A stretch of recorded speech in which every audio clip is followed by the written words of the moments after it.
This is a video on upper cross syndrome.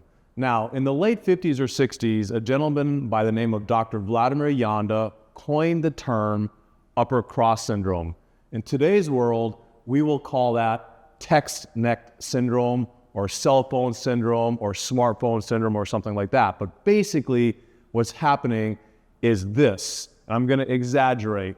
The head comes forward, the shoulders round, the sternum drops down to the floor, and the shoulders go ahead and round in and turn in like this. And now we have what's called a drop front panel.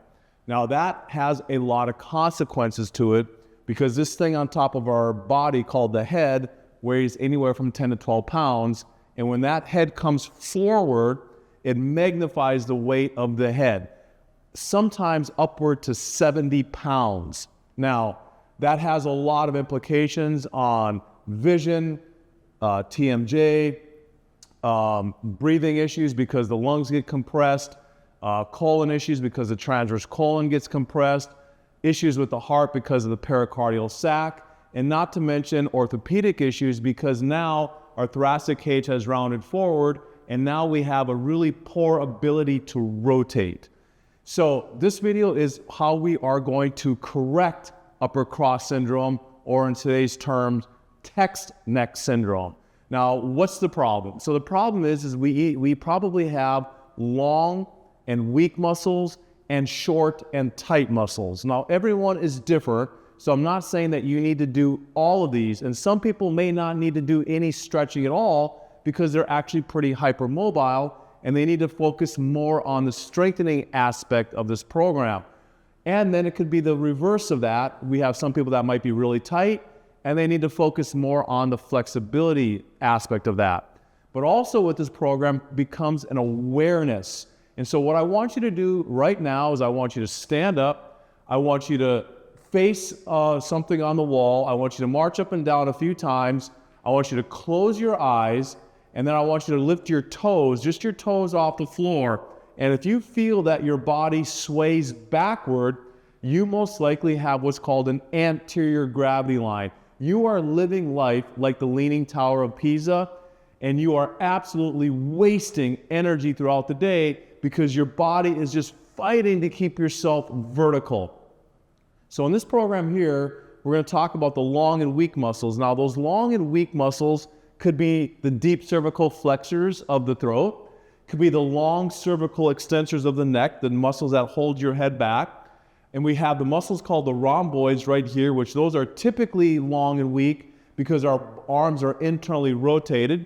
And then we have the middle trapezius, the lower trapezius, the upper trapezius, the posterior deltoid, and then the long thoracic extensors, which help lift the chest up. Those muscles will tend to be long and weak, and those muscles need to be strengthened.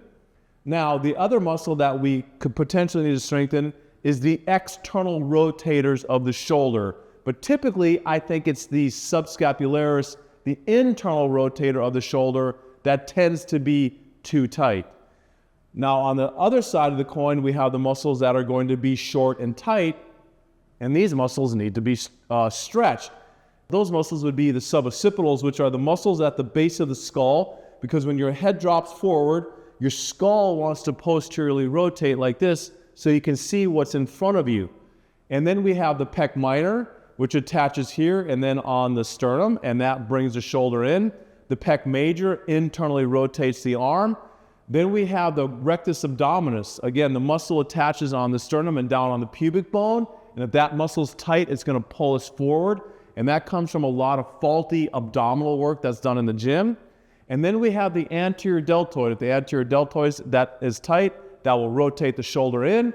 And then we have the sternocleidomastoid, the skull muscle of the neck. And if that's short and tight, that will pull the head forward. Now, the first thing that we're going to do is we're going to talk about your awareness. So what I want you to do is I want you to stand up. We're going to become aware of your posture, because if you don't become aware of your body, this is a waste of time. My job as a coach, my number one job, is to teach you body awareness. If you're not aware of your body, I can't help you. So the first thing we're going to do is we're going to become aware of our posture, because I promise you, 99% of orthopedic issues, if they're of insidious onset, meaning you don't know why you have the pain, I promise you there's a postural component, because we live in this vessel called the body 24/7. So the first thing I want you to do is you're going to stand. You're going to become aware of your feet. You're going to pull your toes off the floor. Again, if you notice that you swayed back, that means you're carrying your weight forward. Your weight should be between the ball of your foot and your heel. The second thing I want you to become aware of is your pelvis. And in another video, we're going to talk about Yanda's lower cross syndrome, which is where I have a real big arch in my back. And what I want you to do is I want you just to tuck your tail a little bit. If you had a belt on, the belt buckle, you'd pull it up to your nose just a tiny bit. And then the third area you're going to become aware of is your shoulders. Now, don't bring your shoulders up to your ears like that. That's going to cause other problems. All I want you to do is just bring your shoulder blades back together just slightly. Put a little bit of live tension between your shoulder blades. And then the third thing, or the fourth thing you become aware of, is your head and your neck. And this one is important. The pelvis is probably the first most important, and the head and neck carriage is the second most important. And what I want you to do is, in your brain, you're always going to lift the crown of your head to the ceiling. And when you do that, you should notice that your chin slightly comes in. So if I reset everything, if I'm standing like this, again, I'm exaggerating. If I just lift my toes up, it brings my body back. If I tuck my tail a little bit, it brings my body back more. If I bring my shoulder blades slightly together, that brings my shoulders back in alignment. And then if I push my crown of my head to the ceiling, that brings my head carriage back. So now I'm in a gravity line where my ears over my shoulder, shoulders over my hip, hips over my knee, knees over my ankle, and now gravity cannot mess with you. So for now, what we're going to do is we're going to go into the muscles that need to be strengthened, and followed by the muscles that need to be stretched. Now, sometimes I stretch the muscles that need to be stretched first, and then I do the strengthening.